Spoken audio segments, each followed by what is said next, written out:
Hey guys, welcome back to Nate's Supercoach for 2022. This episode we're going to talk about the rookies. Interesting. Let's get started.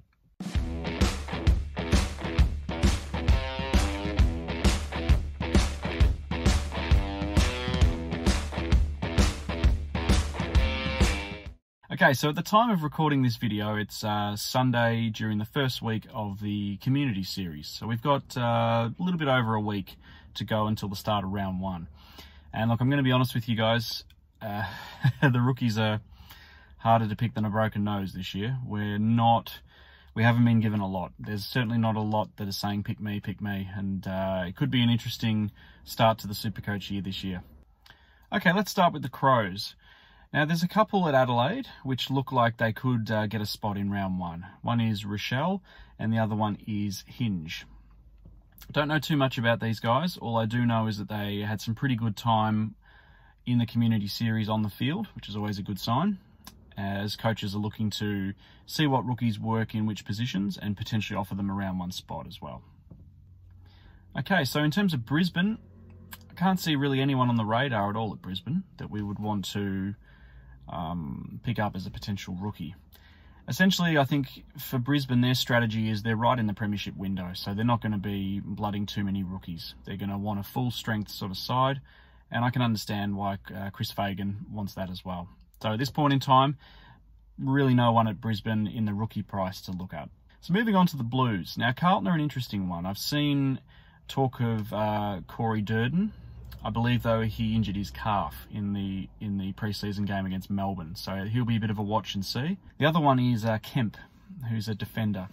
Now, not sure how Carlton's back line is going to go this year. I mean, you've got McGovern playing the intercept role down there, plus Jacob Wiedering. Obviously, Jones is gone, and Doherty's returning as well. So not sure what his job security is like down there. So he's probably one, if named, I'm probably going to pick him simply because we don't have a lot of rookies for round one at the moment. All right, so moving on to the Magpies. At this point in time, there's really only one name you need to know. That's Nick Dacos. Okay, just pick him. Lock him in, get him. Okay, don't even think about it twice. Just get Nick Dacos. In terms of the Bombers, being an Essendon supporter, I've watched a few of the games. I was a little bit underwhelmed with Ben Hobbs' game against the Bulldogs, and I don't think he has a clear spot to break into in our midfield. I would also caution against looking at too many Bombers rookies. So I think Baldwin could be a player to pick up, but where he fits into our forward line is a different story. All right, so moving on to Freo. The one I was really hopeful on was O'Driscoll in the defence, but again, it doesn't look like he's going to get a gig, which is quite disappointing because, again, we have a bit of a lack of defensive rookies this year. So if he's named, I would be looking towards O'Driscoll from Freo. So moving to the Gold Coast, there was talk about Elijah Hollands early on in the pre-season, or Holland.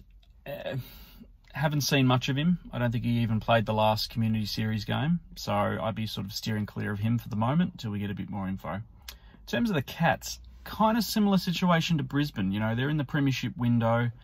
Don't think they're going to be blooding too many rookies. There was a talk about Stevens, but haven't heard much about him yet. So Geelong's probably another side to sort of steer clear of in terms of any rookies, because they just don't have them for us, unfortunately. Similar thing with GWS. You know, I don't think they're in the premiership window by any stretch of the imagination. However, I don't see any pick me rookies from the Giants either. So they're another side to not really pay attention to in terms of rookies. Okay, so moving on to Hawthorn. Hawthorn have a couple of guys that I'm very keen on. One is Josh Ward, and the other one is Connor McDonald. And realistically speaking, I think I'm going to be picking both.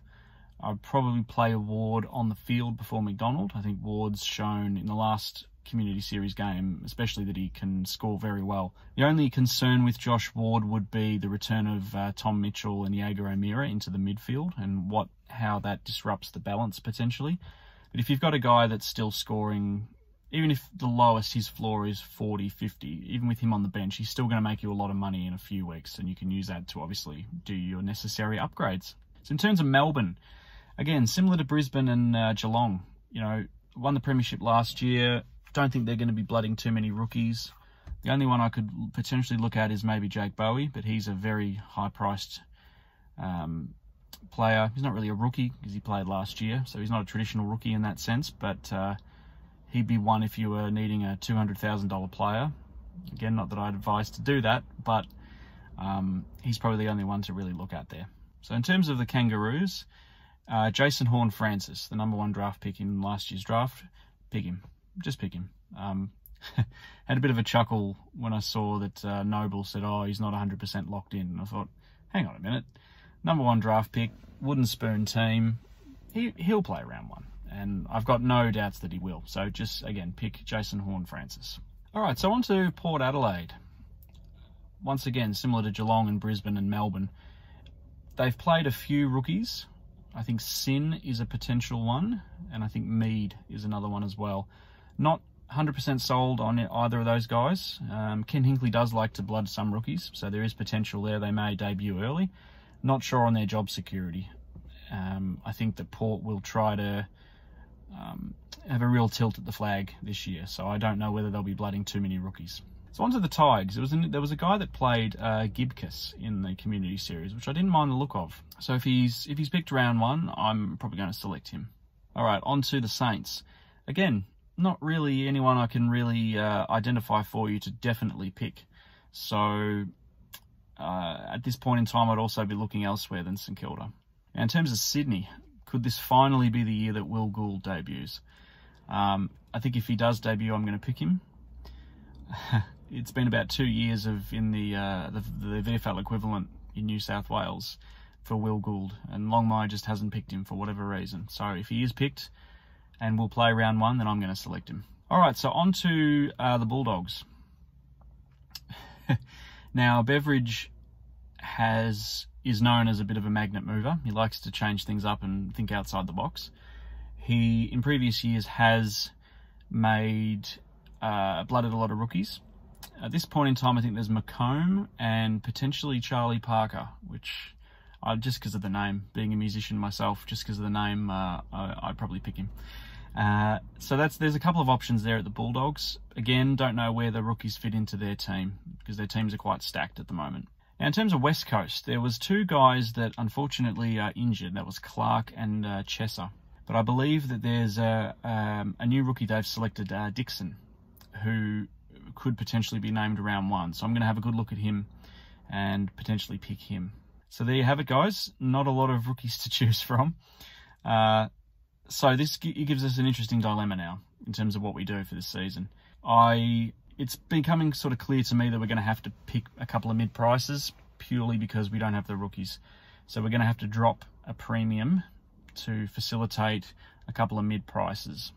So in terms of players we could look at, one would be Matt Rowell from the Gold Coast. Another could be Jared Berry from Brisbane.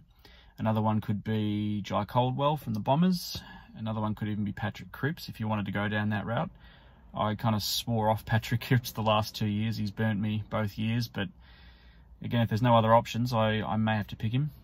His role looks pretty good this year now that Sam Walsh is going to miss the first couple of games at least. And then also you've got, you know, the Stephen Cornelios and those type of guys. So there is options down there, but it's not an ideal position to be in. So thanks very much, guys. Leave a comment in the comment section below if there's anyone you think I've missed and what you're planning to do now that we don't have a lot of rookies.